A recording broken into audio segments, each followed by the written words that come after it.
Welcome to the Good Fight Podcast. I'm your host and TGF editor, Jason Langendorf. And today we're again joined by TGF contributor, Lucas Cattell. Lukie, how you doing? Oh, really good. This is the invasion of the bald boxing writers. I love it. Hey, come on. I got a little something. Got a patch anyway. It's a soul patch. So do I. People still love to say I'm bald. Shout out to Justin Hicks and my guy Mike Basil in the chat too. We're more bald than hairy, so at least where we're supposed to be. It's Thursday, August 27th, and we've got a lot to talk about this week, so let's go ahead and dig in. We've seen a handful of fights added to the boxing schedule, or very nearly so, over the past week. I want to hear, Lukie, from you on a scale from 1 to 10, how intrigued you are by each of these. Let's start with Emmanuel Navarrete versus Oshagi Foster. 8. Reason being, I think Oshagi Foster is a pound-for-pound fighter, and I think his resume is good enough to be pound-for-pound. But this getting a win over Navarrete would establish him as one of the top fighters in the sport. So 8. Beautiful. Sebastian Fundora versus Ermal Hadrabe, I believe is how it's pronounced. I am not going to pronounce his name because Uncle Lukie might say it wrong, but I am higher than most on this. I'm going to go 7.5. Really? Expert score. Because what people don't realize is, remember Bakary Samak that I was telling you about, the French fighter that was really good in the gym? The fighter who I can't pronounce his name beat him. Okay. And he pulled off an upset. And I didn't realize that this guy beat him. So if it was Bakary Samak, we'd be very excited. He pulled off an upset. And these are the tough championship tests that guys can overlook. Fundora looks like $1 million. This guy's coming off a big win. Everyone's giggling. They can't pronounce his name. I think this is a better than advertised fight. So I'm actually sneaky excited for this. Okay. Yeah. And I mean, I saw it added and I kind of did the old side eye and I realized he's actually a mandatory challenger. So maybe there's something there.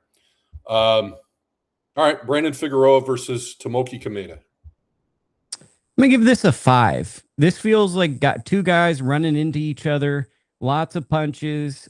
Could be fun in the background. I'm going to equate it to putting on like my favorite TV show I've watched 6 or 7 times, British Mystery. It's fun. It's good. It can be background, but I'm not going to give it my full attention. I think Figueroa wins it pretty handily. You're more cultured than I gave you credit for. Well, I just know how to use words decently. Maybe I'm not cultured. The British. Oh, yeah. I pegged you for a British Bake-Off guy. No, I don't like it. I like intensity. It needs to be very intense, moody, a lot of classical music for me to be into it, you know? Okay, very good. Or Westerns. All right, I'm with you on the Westerns. Quick sidebar. Top Western of all time. I think I'm just going to go with my stock, which is High Noon. I love High Noon. I feel like I can watch High Noon pretty much any day I'm sick. That's a go-to sick Lukie move. But I will tell you a sneaky good Western that I watch every holiday season, which now I'm not going to know the name of. It's the Coen brother one that starts off with the guy that goes into the bar and... oh, God. He says, what? That's sloppy shooting on my part. Watch out for the Gila monsters. Talking True Grit? No. God, I hate when people do this, and I'm doing this. I'll give it to you right now. It's a I don't know which one you're talking about. Well, that's why. Justin Hicks gave us a spoiler. He says Unforgiven. That was going to be my not, I don't want to say deep cut, but that's my favorite. But I also think, foundational is the good, the bad, and the ugly. So Justin also mentions Buster Scruggs. That's the one that I'm thinking of. The Ballad of Buster Scruggs. I completely forgot. I love that I love the first one, but I can always it's one of those where I'm like, I just like the first one, but then the second one where the guy's getting hung, I'm like, well, I like this one too. And then by the end of it, it's like I actually like all of them. It's the James Franco meme. Yeah. So that one, that's probably like my new favorite one. 310 to Yuma That's a great whatever one. the time. That's a great one. Yeah. I mean, Good, the Bad, and the Ugly. I think I really like it, but I don't like watching it sequentially. I like coming in a different spot each time, if that makes sense. Yeah. It's kind of a confusing movie because the bad guy just keeps popping up randomly. Like it doesn't even make sense really how he's like working in so many different industries. But yeah, it's a patchwork of set pieces, like one in a wonderful way. Yeah. So that's my Lukie cowboy movie. All right. I think we got to the best of them. Back to the fights. Jermall Charlo versus Cohen Mazoudier. I'm going to make a different score that you didn't give me. I'm going to go 0. Never needed to see this fight. Don't understand why it's happening. And when the fight was canceled, I was like, okay, maybe Charlo can be in a more interesting fight. So this is going to be lower than a off the charts in the worst possible way. Floyd Schofield III versus Lucas Body. I give it a 7. Schofield shows elements of being a star, but is also like a little unproven and very inactive. And then Body doesn't punch a lot, but he's a knockout puncher. So this could either be like a fight of the year or a really bad fight. So I think it's an important fight because it kind of sets the groundwork for who's a really good lightweight moving forward. Yeah, I don't love it as a main event, but it will move the needle in one way or another, and it's in Chicago, so I will almost certainly be there. And because the co-main is Oscar Collazo versus Ricardo Sandoval, I myself dig that fight, but give me your number. 7.5 for that fight. I think Sandoval beats Collazo. Wow. So okay. I think this is I think Collazo is a good fighter, a strong fighter, but I think that this is very bold to move up 2 weight classes and fight a very battle-tested, aggressive, high-volume fighter. So I think this is a very tough. That's fair. Well, again, we didn't get to hear your thoughts coming out of the weekend on the TGF Postfight show the way we normally do. So wanted to hear from you what developments were kind of most interesting, or did you find kind of the most significant coming out of the weekend? Keep it brief, but for me, the big talking points were judging continues to suck, and there's nothing we ever get about it. I couldn't help but feel gutted for Israel Mercado, who I felt like won his fight. And I don't understand why we don't interview judges after fights. Yeah. You interview Mercado or these fighters and they're disappointed. Why don't we get the judge to come inside and explain or be interviewed in front of the fighter who they affected? My second talking point would be Yoleni Hernandez. Are we sure he's as elite as people want to say? Is this a case of a guy who's very aggressive and able to overwhelm people, but that might just kind of have a ceiling? I think that we might have seen that. You and me know Veron very well from our days at Pro Box TV boxing scene. He's a good boxer, but he was undersized in this fight, and he put up a good showing. And finally, for a pay-per-view level fight, right? Pay-per-view, things are expensive. A lot of us, you and me and the guys listening probably are poor. More urgency needs to be in a pay-per-view main event. The fight lacked the urgency of a paywall of a pay-per-view level fight. Teofimo becoming a 3-division champion, I think, is a good feat. Now we have 3 of the 4 welterweight champions are interesting fighters. But my big takeaway was just simply the lack of urgency for a major pay-per-view fight. Yeah, and I know a lot of people were upset with the action. Some people said the fight sucked. I was a little... I don't know that I'd go quite that far, but I understand, especially within context.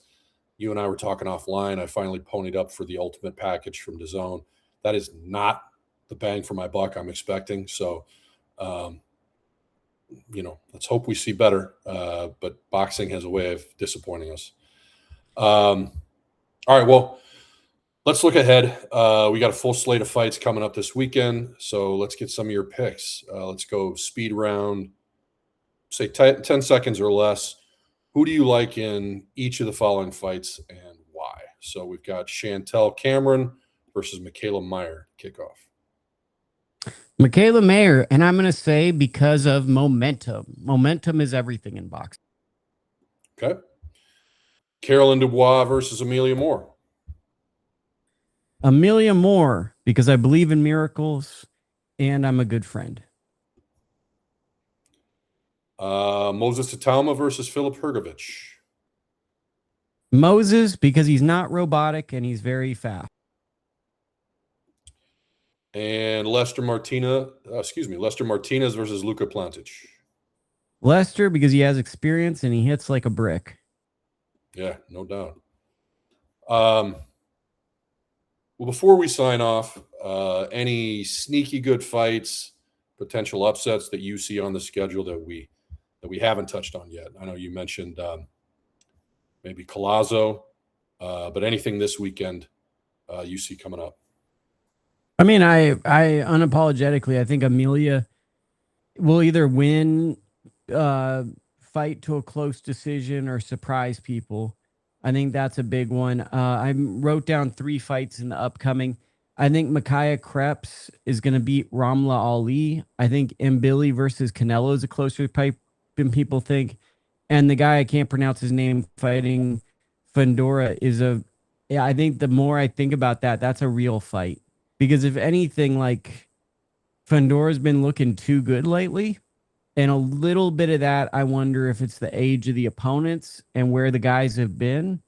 And this is an in prime kind of let down fighting with house money fighter. And those fights tend to be a little bit harder. So those are the ones. But this weekend, I would say the fights I'm looking at would be maybe deep cut. Is it Ben Vaughn versus Uroso? That might be a 50-50 banger on the Tuma. I know that's deep cut. And I really like Amelia Moore against Caroline Dubois. It's a truly, I think it's 50-50 type fight, but I think that it's very dangerous to fight someone. I don't think a lot of people are expecting. Well, I think a lot of people are expecting Caroline to go in there and look sensational because she's a very exciting fighter. And I think that it's hard to go in there and fight someone that's coming to win when you're expected to blow this person out and fight Alicia Baumgardner. And I don't think it helps that Alicia's fight got announced this week and everyone's asking about Alicia and not Amelia. I think that there's a natural human thing to overlook people or to think about things even if you know you don't want to. And I think Amelia's in a great position where she just gets to show up, be an athlete, and fight. So, best case scenario for Amelia, this is Terry Harper versus Alicia Baumgardner.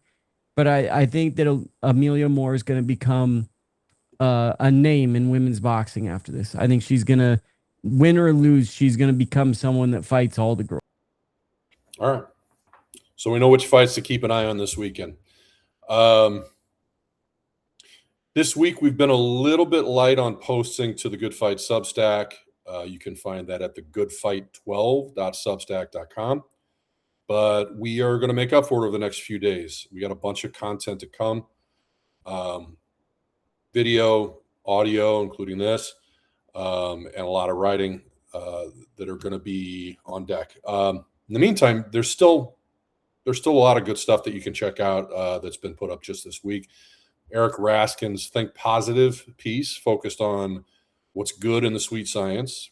I just posted Anthony Cox's examination of the heavyweight division and its changing of the guard. And Matthew Swain had the great tribute to Dolly Parton, which goes in a direction very fittingly that you probably don't expect.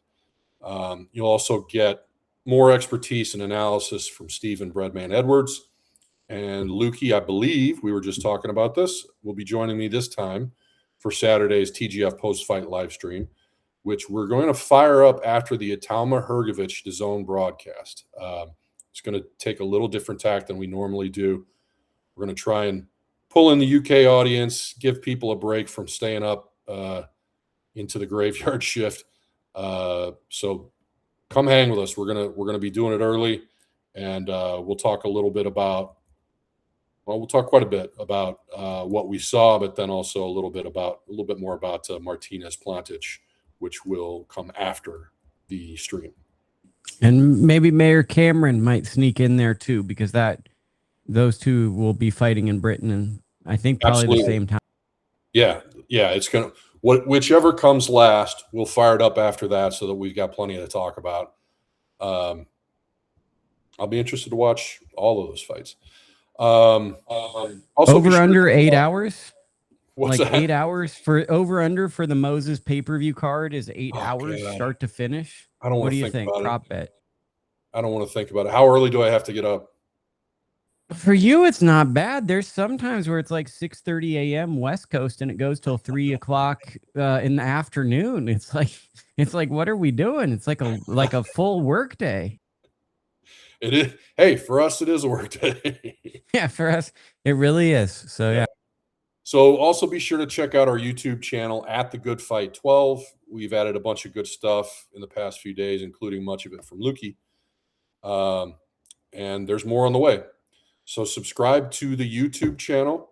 That helps us quite a bit. And then obviously to our Substack. You have a free option. You get a certain amount of content for free. You get a taste of everything. But to have access to the full kit and caboodle, become a paid subscriber and do it to help support us and the best in independent boxing journalism. We're out here trying to do the Lord's work, and anything you can do to help out, it's going to make all of this content even better. All right, that'll do it for us today from the Good Fight podcast. Thanks to Lucas Cattell, as always, for being my wingman, and thank you all for listening. We will see you at the fights.